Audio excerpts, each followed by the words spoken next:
President Donald Trump indicted by a grand jury in New York. He is now the first former president officially charged with a crime. These accusations surround falsifying business records, specifically a hush money payout to the porn star Stormy Daniels. So it's not if they paid her, but whether his law firm lied about the accounting behind it and if Trump knew about it. Basically, was he knowingly falsifying business deals, and was it done to help his presidential campaign? Well, the former president is at his home in Florida, Mar-a-Lago, but is expected to surrender in New York sometime next week when he will become the first president to face arrest. The former president continues to deny any wrongdoing, and he is making this a focus of his campaign rallies. The District Attorney of New York, under the auspices and direction of the Department of Injustice in Washington, D.C., was investigating me for something that is not a crime, not a misdemeanor, not an affair. So Trump's response tonight, this is political persecution, election interference at the highest level. From the time I came down the golden escalator, he says, at Trump Tower, and before I was sworn in as your president, the radical left Democrats, enemy of the hardworking men and women of this country, have engaged in a witch hunt. Let's bring in political editor Dennis Welch.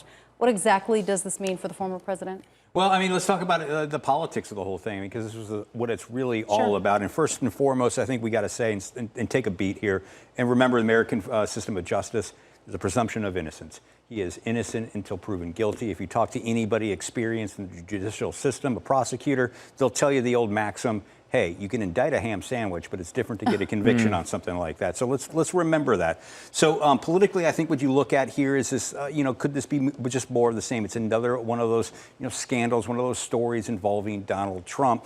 Now, it hasn't really seemed to affect him a whole lot in the past. Remember, this is a president who was impeached twice by Congress and still is the odds-on nominee to win that Republican nomination next year. So what is that going to do? I have been speaking to a lot of consultants, Democrats, Republicans. What they've been telling me is they think that this might galvanize his support, because his supporters are going to stick with him.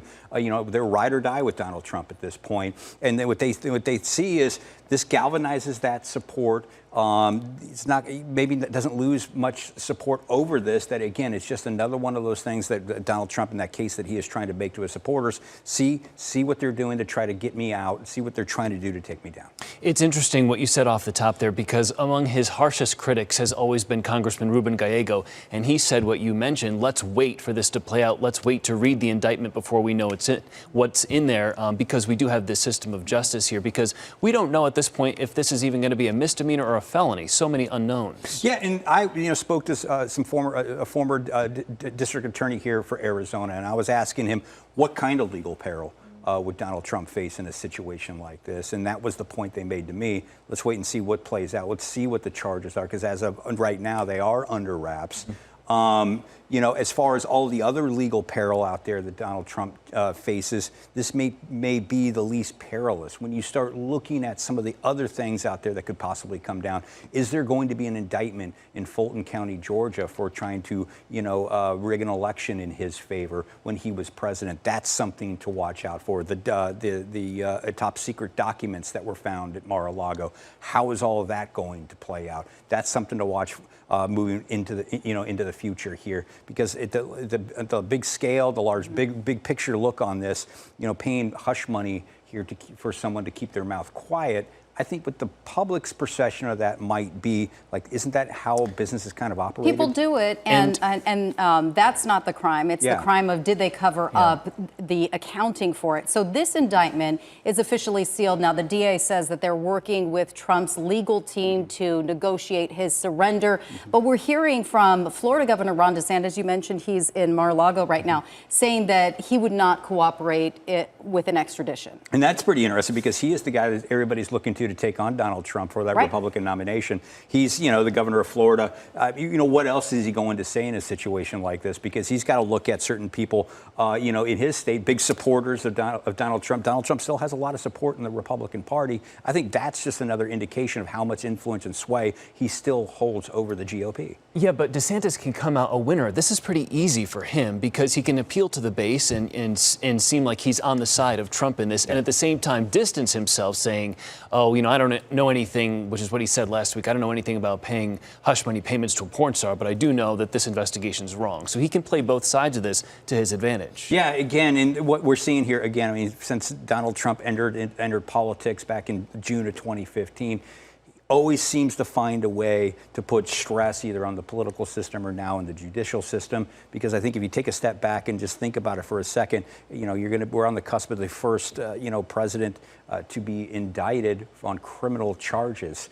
Is there going to be a mugshot? Is there going to be all those other things we see that come down here? I mean, it is an incredible moment in American politics right now, and I don't think it's going to do anything but cause more division as his supporters harden in their support, and the people who do not like Donald Trump will take a step back and say, see, this is the kind of chaos that you get with this man. And the DA's office I saw.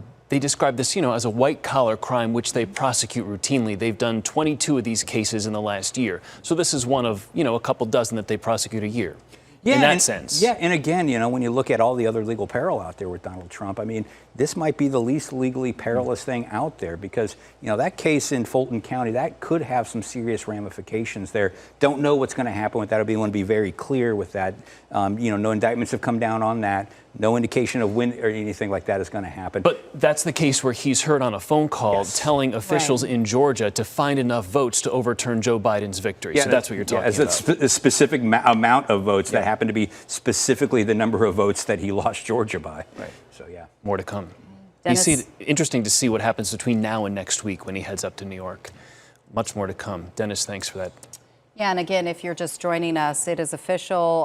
Donald Trump, the first former president to face criminal indictment, and we're getting all those details coming into our newsroom tonight, just tracking the latest developments. As Dennis mentioned, the official indictment under seal right now. We expect to hear much more in the coming days. It could come straight from the former president himself. If he gets those documents, he's, knowing him, likely to just put them out in the public for all of us to see. Which is interesting because on one hand, he's criticizing people for leaking the indictment, that it's official, but then at the same time, he has usually just put it out on Twitter. Count on us to keep you posted as we learn more on air and online, and of course through our free AZ Family News app.